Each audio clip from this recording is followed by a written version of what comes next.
먼저 제가 사실 오늘 이 포럼, 공정화 상식 포럼이 처음 만들어질 때 제가 우리 회장님하고 같이 얘기를 나눴던 것 같은데, 그 인연과 그런 걸 가지고 이렇게 기회를 주셔서 훌륭하신 분들 앞에서 이런 말씀을 드리게 됐는데요. 이 주제를 제가 생각을 할 때 왜 새 시대라고 제가 했냐. 안보 전략이라는 게 사실 새 시대가 있다는 말이 암만 모순이에요. 이건. 대한민국의 안보 전략은 어떻게 새 시대가 있겠습니까? 대한민국이 만들어진 지금까지 어떠한 정부가 들어오든 어떠한 성격의 정부가 들어와도 자유민주주의를 국채로 한 대한민국 헌법을 준수하고자 한다면 국가 전략은 변하지 않는 거예요. 안보 전략은. 그래야 되는 거예요.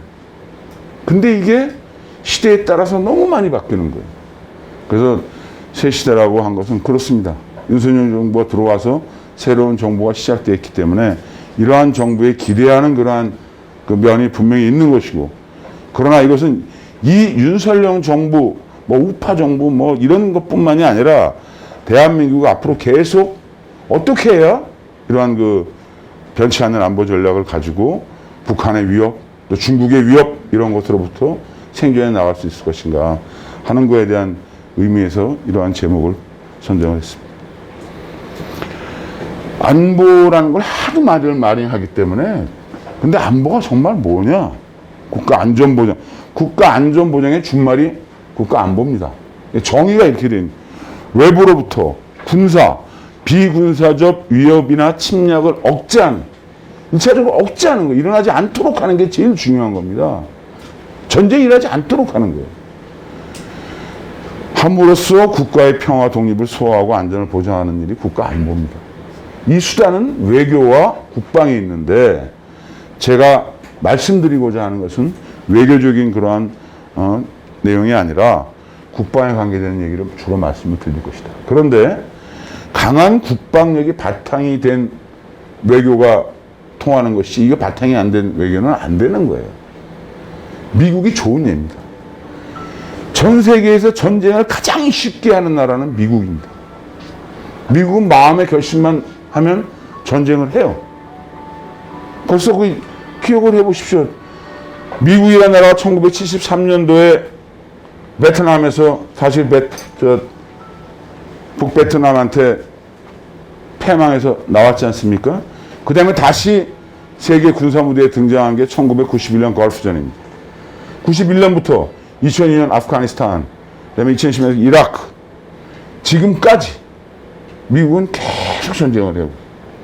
그러니까 언제든지 미국은 전쟁을 할 수 있다는 것을 전 세계에 보여주고 있기 때문에 미국의 외교가 그대로 먹히는 거예요. 미국이 얘기한 대로 하지 않으면 바로 군사적으로 들어올지 모른다고 생각을 하는 거니까. 그러한 국방력이 바탕이 안 돼 있는 외교는 암만 기술 같은 기가 막힌 그런 외교 전술을 펴도 상당히 어려운 겁니다.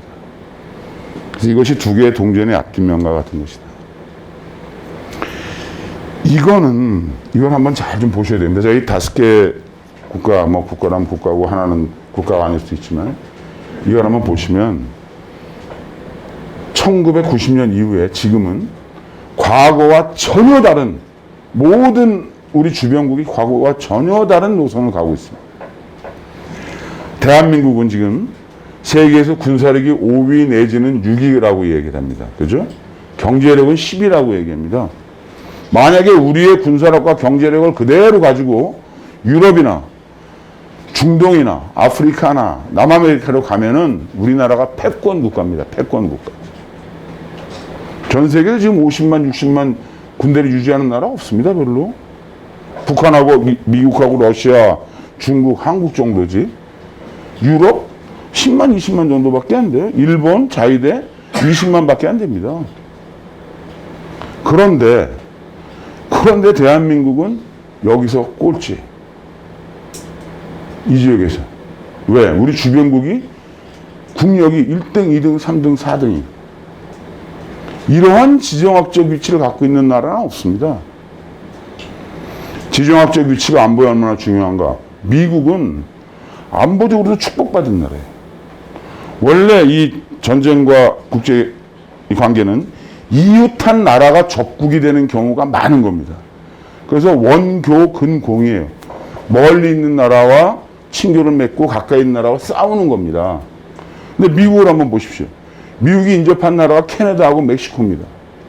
캐나다하고 멕시코가 미국을 공격하겠어요? 동서는 태평양과 대서양인데 비행기 타고 날아가려면 양쪽에서 10시간씩 날아가요. 미국이란 나라는 태생적으로 본토에 대한 안보 위협이 없게 만들어진 나라. 그만큼 축복받은 나라가 없어요. 진주만 하와이입니다. 미국 본토가 아니에요, 거긴. 응? 그런데 대한민국은 우리와 인접해 있는 나라가 1등, 2등, 3등, 4등이면서 대륙 세력과 해양 세력의 길목에 딱 위치하고 있는 거예요.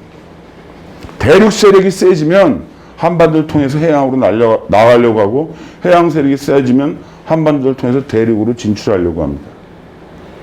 이게 지정학적 우리의 숙명이에요. 그러니까 주변에 있는 미국, 일본, 중국, 러시아의 정세를 제대로 파악하지 않고 우리가 생존하기가 어려운 겁니다. 그래서 이것을 안보적 상황에서 우리가 잘 눈여겨봐야 됩니다. 미국은 91년 이후 아까 말씀드린 대로 테러와의 전쟁, 아프가니스탄, 이라크, 여기에서 너무나 많은 전투를 하고 전쟁을 피를 흘리는 거예요. 그러니까 미국 사람들이 옛날 1차 세계대전 끝나고 2차 세계대전 넘어가는 길목에서처럼 도대체 왜 우리나라의 젊은이들이 우리나라도 아닌 전 세계에 나가서 저렇게 죽어야 되는가? 왜 이렇게 돈을 많이 외국에다가 투자해가지고 우리가 세계 최고의 그 경찰 국가 노릇을 다 해야 되는가 하는 신고립주의가 다시 팽배하게 들어오기 시작한 겁니다. 트럼프 현상이 그냥 나타난 게 아닙니다. 거기에 트럼프가 불을 딱 지른 거예요. 아메리칸 퍼스트. 우리의 국익을 위해서 여러분들이 생활과 이게 더 중요한 것이지. 세계에 있는 그러한 모든 나라는 우리가 지켜주는 만큼 대가를 내놔라. 한국도 너희 국가가 그렇게 부자가 됐는데 방위 분담금 더 내라는 거예요. 유럽도 마찬가지고. 그게 미국의 본질이에요. 지금 그렇게 미국은 변해가고 있어요. 그 다음에 이제 중국입니다. 중국의 등소평이라는 사람이 문화혁명 이후에 개혁 개방을 추구하면서 1970년대 핑퐁 예고를 하면서 쭉 나라를 재건해가면서 등소평이 한 유언이 있고 헌법이 됐습니다. 뭐냐면 등소평이 문화혁명을 끝나고 딱 집권을 했을 때 그 밑에 있는 그 그룹이 마오쩌둥에 대한 격하운동을 하려고 했어요. 마오쩌둥이 문화대혁명에서 중국을 많이 망쳤다고. 그때 유명한 등소평 한 말이 마오 주석은 07과삼이다. 0이 7이고 과가 3이다. 중화인민공화국을 만든 공은 누구도 부인할 수가 없다.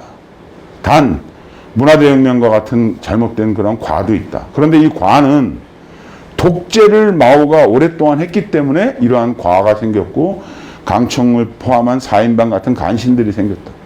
그래서 내 후임자는 10년씩만 하라. 그게 중국 헌법에 반영이 돼 있던 겁니다. 그래서 등소평 이후에 장쩌민이 10년 했고 후진타오가 10년 하고 시진핑한테 넘겨준 거예요. 그 룰이 어떻게 됐냐.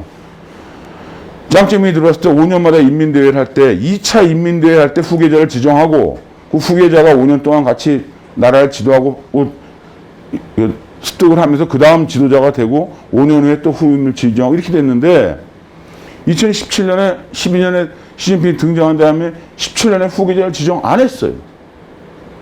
그리고 그 다음에 3년 이상 자기가 종신할 수 있는 헌법을 바꿔버렸어요. 그리고 또 등소평이 얘기해 도광양해라. 향후 100년 동안은 우리 중국이 이렇게 고생한 것은 6.25 전쟁에 참전해서 미국과 싸웠기 때문이다. 미국과 절대적으로 우리의 힘이 완전히 커질 때까지는 발톱을 숨기고 대결하지 말라. 이렇게 유언했는데 시진핑이가 12년 들어가면서 자기 자신의 독재를 위해서 그걸 깨버린 겁니다. 그러면 시진핑도 공산당이랑 거기 있는 사람들 얘기를 해야 될 거 아니야. 왜 당신이 등소평 동지의 유언과 헌법을 어기고 계속 집권하려고 하냐. 그때 시진핑이 중국 인민들한테 내놓은 게 중국몽, 중국의 꿈, 위대한 중국의 재건. 뒤에서 잠깐 말씀드리겠지만 그 방법은 1대1로 해상, 육지의 실크로드를 통해서 경제 강국을 만들어서 공산당이 창립된 100년인 46년인가 그때까지는 미국을 앞서는 국가를 만들겠다. 나에게 힘을 달라면. 그게 통한 거예요. 그래서 지금 시진핑은 독재의 길로 중국은 가고 있는 겁니다. 이게 만약에 실패하면 시진핑은 실각하는 정도가 아니라 죽음에 이르게 되는 거죠. 그러니까 중국은 계속 그 길로 가게 되는 겁니다. 그 다음 일본입니다. 일본의 평화헌법의 기준이 뭐냐면 전쟁을 안 하겠다는 거예요. 일본. 근데 아베가 어제 돌아가셨지만 아베랑 그 구우 세력들이 조슈번 사람들이잖아요. 조슈번 사람들이 명치유신을 했던 사람들이거든요. 일본에. 그 명치유신을 한 그 사람들의 기본이 다시 지금 미국의 우익의 기본이 됐는데 그 명치유신을 이루었을 때 정한론이 나온 것이고 사실 그 뿌리는 도요토미 히데요시까지 갑니다. 도요토미 히데요시와 도카 이에야스가 세키 이바라네트에서 동군과 서군의 전투를 해가지고 히데요시의 세력이 거의 완전히 쇄진하고 도쿄에 막부가 일어났을 때 다 죽일 수는 없으니까 쫓아낸 데가 조슈번이에요. 그 조슈번이 다시 거기에서 명치유신이 일어나서 막부를 치고 일본의 근대화를 이루는데 그가 들어오면 꼭 정한론이 나오는 거예요. 히데요시의 정한론이 살아난 거죠, 다시. 근데 그 일본이 평화헌법을 이제 포기하고 어디까지 왔느냐? 일본의 위협을 가하는 이러한 세력이 오면 선제 타격을 하겠다는 것까지 와 있어요, 지금 일본이. 이것도 잘 기억을 해야 될 부분입니다. 그 다음 러시아는 정말로 가보지 않는 길로 가고 있는 거죠. 푸틴이 죽을 때까지 영임을 할 수 있는 길을 열어놓은 다음에 누가 우크라이나 전쟁을 예견했습니까? 저희 같은 군사를 전문적으로 하는 사람들이나 세계 지도자 중에서도 우크라이나 그냥 나토에 들어가지 않고 EU에 들어가지 않을 정도로 해서 협상하고 끝날 줄 알았지 저렇게 전쟁할 것이다라고 생각한 사람 별로 없었어요. 역으로 얘기하면 정말 푸틴이 우크라이나에서 멈출 건지 아니면 나토의 폴란드나 다른 조그만 나라도 하나 더 치는 날에는 우크라이나는 나토 회원국이 아니기 때문에 미국이나 유럽이 안 들어가는 것이지만 나토 회원국을 쳤다 그러면 자동으로 나토랑 전쟁하게 되는 거예요. 어디까지 갈지 몰라요. 러시아도 한 번도 가보지 않는 길을 지들이 가고 있는 거죠. 미국, 중국, 일본, 러시아가 한 번도 가보지 않았던 길을 가는 거예요. 북한은 얘네들은 진짜 가보지 않은 길을 가는 거예요. 북한은 이게 좀 재미있으면서 섬찟한 얘기인데 1970년대에 대한민국과 북한의 지도자는 둘 다 자주국방을 염원했습니다. 김일성과 박정희 대통령은 자주국방을 염원했어요. 우선 김일성은 소련이 6.25 전쟁 때 해공군을 지원해주지 않았기 때문에 다 이긴 전쟁을 놓쳤다고 생각했습니다. 스탈린한테 속았다고. 그 다음에 중국군이 들어왔고 중국군한테 엄청난 모욕을 당했어요. 팽덕회한테 뺨을 맞았다는 얘기까지 있을 만큼. 근본적으로 북한은 중국과 소련을 믿지 않았습니다. 김일성이. 그래서 자주국방하려고 한 거예요. 박정희 대통령은 60년대부터 뻑하면 주한미군 철수한다는. 2사단하고 7사단 두 개 있었는데 60년대 말에 월남전에 얘네들 빼가야 되겠다. 미국이 그러니까 월남에 간 많은 이유가 있지만 그 중에 하나가 여기 내비두고 우리가 대신 갈게. 미군 여기다 둬라. 그래서 우리가 파병한 원인 중에 큰 게 주한미군 철수를 막기 위해서입니다. 그런데 결국 71년도에 7사단은 철수했어요. 2사단만 남았다고. 그 다음에 기억하실 겁니다. 카터가 대통령 74년부터 해가지고 대통령까지 주한미군 완전 철수를 들고 나왔잖아요. 완전 철수하겠다고 와서 박정희 대통령하고 단판에 붙었잖아요. 그러니까 박정희 대통령은 계속 주한미군이 언젠가 철수할 것이라는 거에 대한 노이로제 같은 게 있었어요. 그래서 자주국방을 강조해요.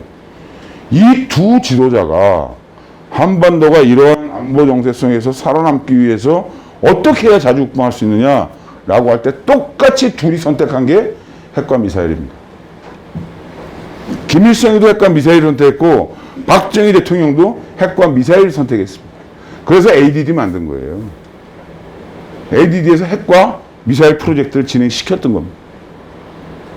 결국은 79년대에 돌아가시면서 5공화국이 들어서면서 핵 프로젝트하고 미사일 프로젝트를 대한민국이 포기하는 대가로 미국의 정통성을 인정받았다가 83년도에 아웅산 사건이 터지면서 북한을 용서할 수 없겠다 해서 미사일 프로젝트는 다시 살아난 겁니다. 핵 프로젝트는 죽어버렸고.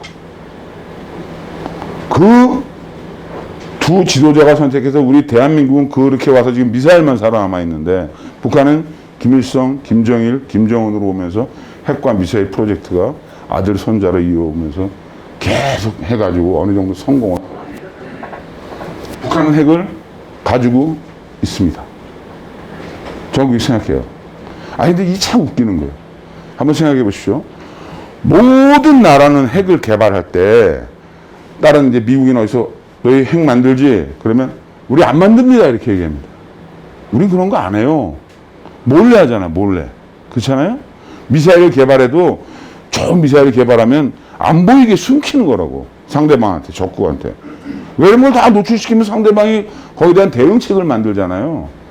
근데 한반도는 얼마나 웃기는 현상이 나타나고 있냐면 북한이 우리 핵을 만들었다고 보여줘. 핵폭탄을.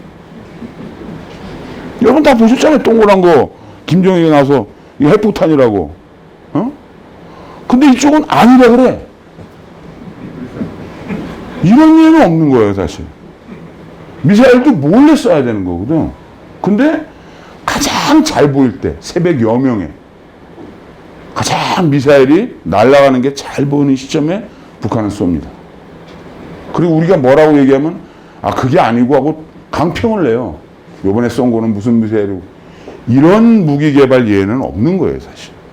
이것도 비정상적이고.